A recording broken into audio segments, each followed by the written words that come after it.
Jadi penutup pentas seni dan budaya Bakuda Pakisar 4, tarian peuk tampil memukau. Tarian peuk tampil sebagai penampilan terakhir dalam acara pentas seni dan budaya Bakuda Pakisar 4 Senin 11 Maret 2024. Pantauan Tribun6.com sekitar pukul 16.50 waktu Indonesia Timur, para penari peuk memasuki gedung pertunjukan. Sorakan para tamu undangan tak henti-henti mengiringi para penari menuju panggung.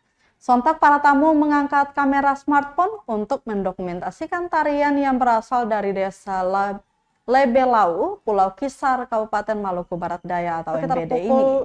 Diketahui tarian ini santer ditampilkan dalam acara adat, acara nasional, pentas lokal hingga acara gerejawi.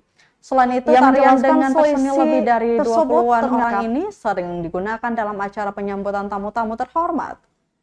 Tamu undangan pun dapat dilibatkan atau ikut masuk dalam barisan penari. Dalam acara adat, perlengkapan yang digunakan ialah pedang asli, namun jika dalam pentas seni hanya menggunakan replika pedang dari kayu. Tabuhan, tifa, dan gong sebagai musik pengiring tarian. Adapun para penari memakai pakaian adat berupa selempang dari kain tenun yang disebut sanikir. Untuk penari pria memakai cawat kain tenun, sedangkan penari wanita memakai hamnono awah. Pada kepala penari terpasang mahkota bulu ayam atau manululor untuk pria dan rumdusla untuk wanita. Diketahui Persekutuan Mahasiswa asal Pulau Kisar atau PMAPK menggelar pegelaran seni dan budaya di Gedung Saverius, Jalan Patimura, Kecamatan Sirima, Kota Ambon, Senin 11 Maret 2024.